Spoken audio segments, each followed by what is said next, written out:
Ladies and gentlemen, welcome back to Crypto Investigation, where we have a look at cryptocurrency projects and we ask ourselves, are they actually really going to be worth investing in? Today, we'll be looking at Flappy Floki. If you guys like what I do on this channel, please consider liking and subscribing. And also, if you do want to comment, you are very welcome to. I just do ask that you be constructive and possibly helpful. Because we're not just a bunch of shillers and maxis in here who, so trying to create a healthy community around there.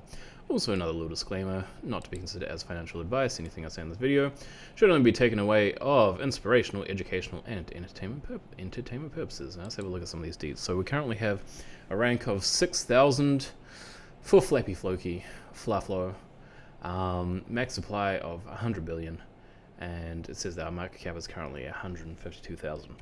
Now, usually I don't really touch projects which have the name Floki in them, right? Usually I don't like these sort of things because, usually they're just a bunch of scat coins and they're gonna go and go down the drain, as you can see, dump.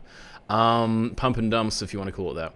However, this one I think is probably a little bit different. So as we can see, according to the charts, they started at around that number at 21, and then we are a bunch below that right now. So we are about about maybe 50% below where that 21 mark was. We went all the way up to the 4 mark, and then now we're sitting at the 1.15 mark. So what is Flappy Floki? It's pretty cool, actually. I'll give you guys a bit of a demo because it's pretty fascinating. Yeah.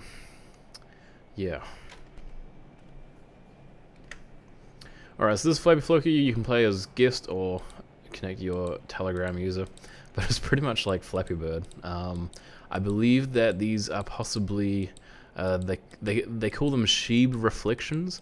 I'm not entirely sure exactly what that is, but yeah, so, and then you can, I believe that this is actually properly a play to earn game, or you can at least play the demo of the game, and it is currently available on Google Play, and it will be coming to the Apple App Store soon. So let's have a look at what BSCscan says about it. Now, according to the actual tokenomics, it looks pretty good. Well, sorry, tokenomics, wrong word.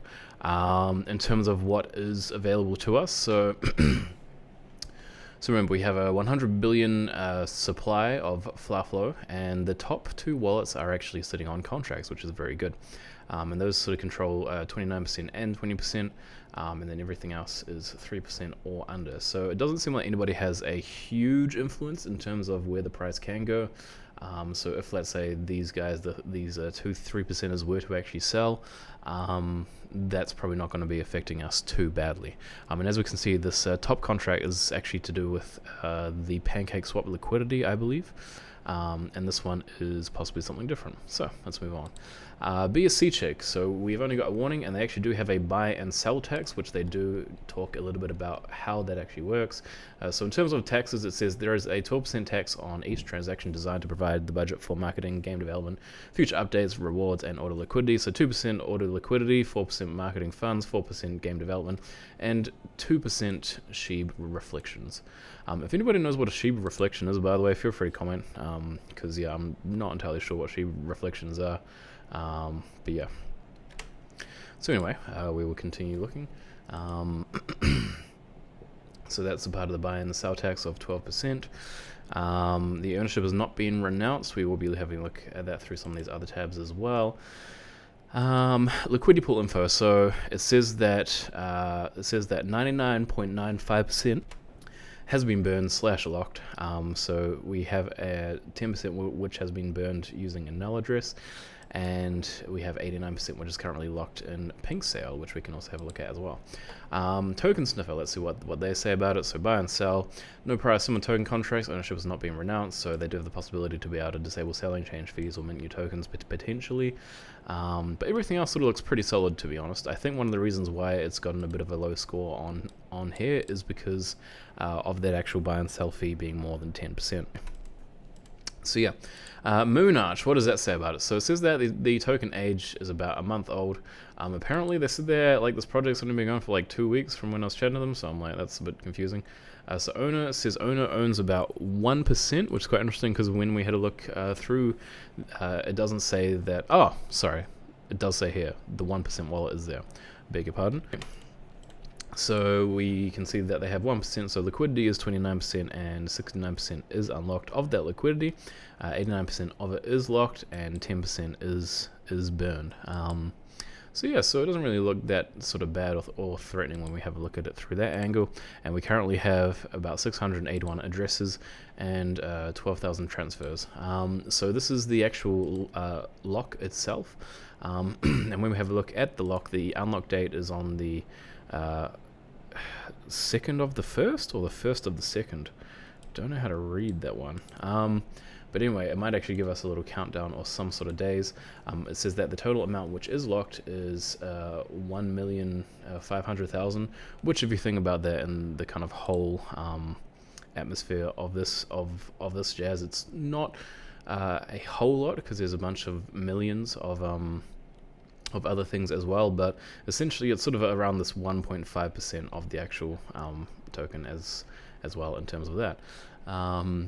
So yeah, so it's not that threatening in my point of view, but that's sort of what we know is locked up. Sorry, it says unlocks in 351 days, so my bad. Yeah. So let's move on. So the actual liquidity, which we can see here, so it says that we have 108 BNB available, which is $45,000. So that's cool. We'll continue moving on. So this is their Twitter. So it says user created on December 12th, and in the last 30 days they have had 15,500 people follow them, but they have been losing a bunch of followers over the last few days since then. So we don't have full stats on this account just yet. But that's sort of kind of where we're looking at. Why they have left, not entirely sure. But maybe if we do have a look and see if we can actually find some sort of comments, we may be able to find information as to why this is possibly the case. So yes, we will see what we can see here. So is this no, this isn't one of those. Project looks very good, amazing project. So a lot of people are saying some pretty good stuff about this. There's not really anything which is like greatly negative or awful. People are pretty happy to the moon, blah blah blah. Yeah, so from what I can see, I think it looks pretty good in terms of the community interaction for this project. In terms of Google Trends in the last 12 months, I mean, let's go for the last 90 days, because as we can see, the sort of main area of that has been around here. So we have it sitting at about 90, and then 0, and then 100. So it looks like they've only really had very specific days where it has been searched on Google quite heavily.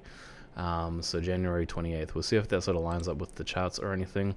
Actually, no. These say these are not January. That is, there might have been some popular video posted about it. Not entirely sure with that sort of jazz. Yeah, so let's have a look at some other things from the website. You can currently participate in some sort of giveaway. So they do talk a little bit about the coin distribution here. So 20% vested, 8% for the team, 10% private sale, 22% liquidity, and 40% pre-sale. It's a lot for pre-sale. Not gonna lie, that is a lot for pre-sale. Yeah, very interesting. Yeah, and so we did actually have a look at the taxes, and so they have an anti-whale system. Sorry, another thing which we forgot to look at on Moonarch is that having a look at these modifiers here. So in terms of the modifiers, there's not too much great threatening things which we can see here. So the owner can blacklist addresses. So let's say, I don't know, if there's like a giant whale, for instance, they can possibly blacklist that address. And it looks like they can actually change the amount of fees which is available. So this could potentially cause this to be some level of a honeypot if they wanted to change that. Because remember, the ownership is not renounced, but they do have the ability to be able to change the fees if they want to. So I have heard of a project before where people were complaining that they couldn't sell their assets, and then once they actually did try selling them, the owner of the actual contract made like the sell fee like 96%. So then if you were to sell, you weren't really going to be getting that much anyway, because most of it is going to be going to the actual sell tax. So that could be a bit concerning if they are to go and change that. If they are to go and change that, then that is where it could potentially be a honeypot risk. And so they talk about potentially being able to change the fees in other areas. Other things aren't really that threatening from what I can see. It doesn't seem as though they can bulk mint tokens. Now, depending on if this ERC20._mint function If that applies, and if anybody wants to have a read through the actual contract code to find that out, then that could be good to know as well. But as far as we know, I don't think there's sort of any hidden mint function other than that one. But that function is mostly on a bunch of these projects which we look at. So I'm not exactly too threatened by that, but it could potentially be something where they could bulk / multi-mint these tokens. Anyway, let's continue to have a look at some of these things. So it says anti-whale system. So what it has is to limit the possibility of market manipulation. They'll be adding limited buy and sell features to the contract. The buy limit will be set at 2% of supply. The sell limit will be at 0.1% of supply. That is cool. That is really cool. So that could be some good news for us, and that's probably one reason why we don't have anybody actually sitting over 3%. So it might have used to had been 3% because we do have 3% there. But as we can see, there's pretty much nobody else that owns a huge majority, which I think is really attractive. So play as your NFT, so you can do that. This is a little bit about their roadmap as well. So we're currently sitting in Q1 of phase 2. So where they're going to have a YouTube campaign, Telegram, calls, groups campaigning, and all that sort of jazz. Bit of a typo there. Influencers campaign. So yeah, in terms of all of this and other upcoming things, so integration with BSC, major exchange listing. I do wonder.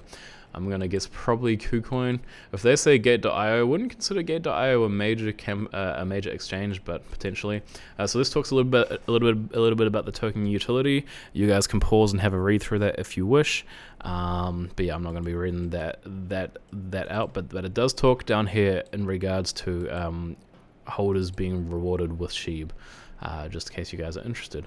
They've done a great job with their media. One thing which is a bit of a negative point is that we can't see what other projects these guys have done before.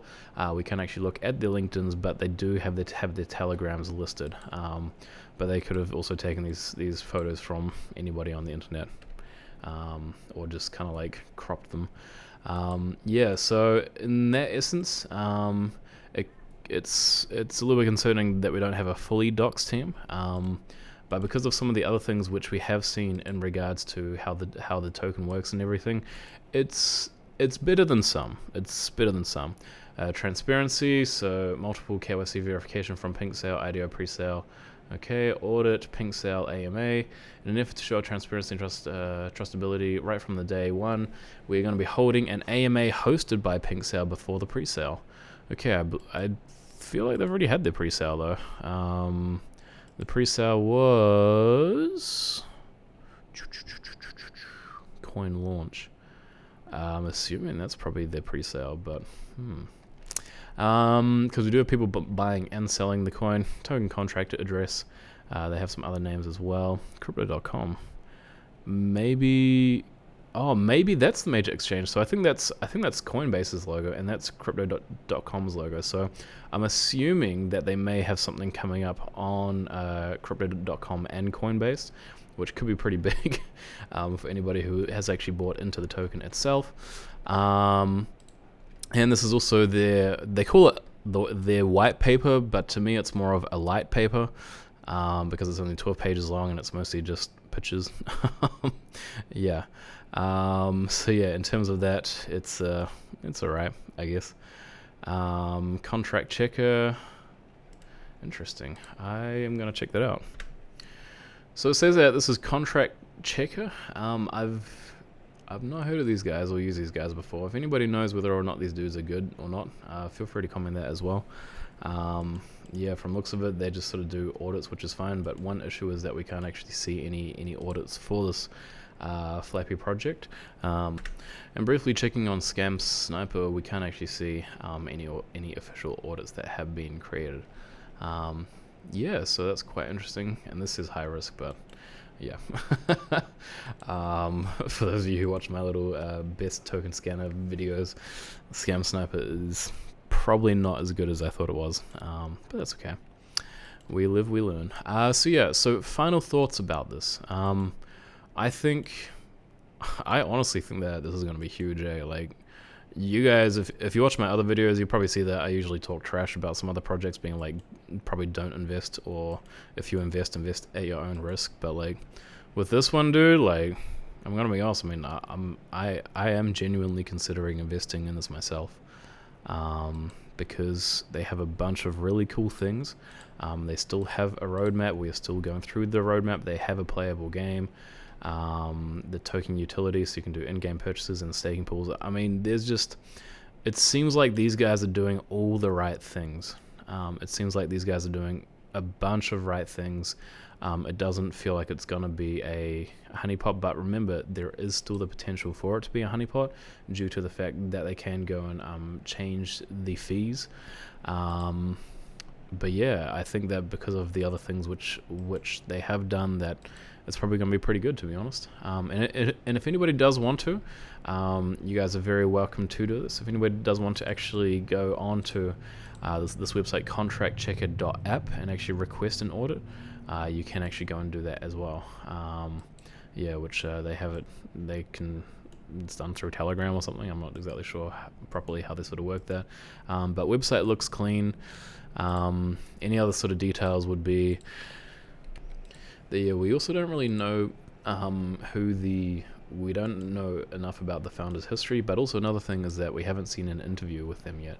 But it does sound like they may have some sort of Telegram call AMA thing, but it would be nice if the public could actually have listened to this as well, especially if it was able to be looked up on YouTube.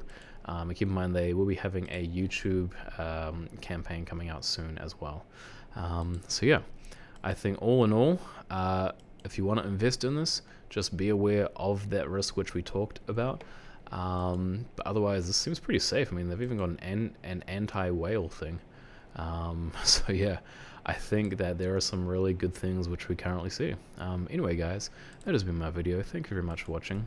Please consider liking and subscribing, and if you did enjoy the video, feel free to comment. If you didn't enjoy the video, maybe you have any sort of constructive or healthy comments to make, you are very welcome to do that as well. Remember, we're not just a bunch of shillers and maxis on here, but we actually do want to base ourselves off the truth which we find out about projects. Also part of my advocate here is that I will specifically give you one request per month, or possibly more, where I can make videos on the requests which you want me to do, as well as vote for projects and stuff. So currently don't have any patrons, but really wanting to sort of build that up so that we can get some patrons and get a cool community going on and spread the love and maybe get some money together. So yeah, anyway guys, thank you very much for joining me. Fare thee well and have a great day.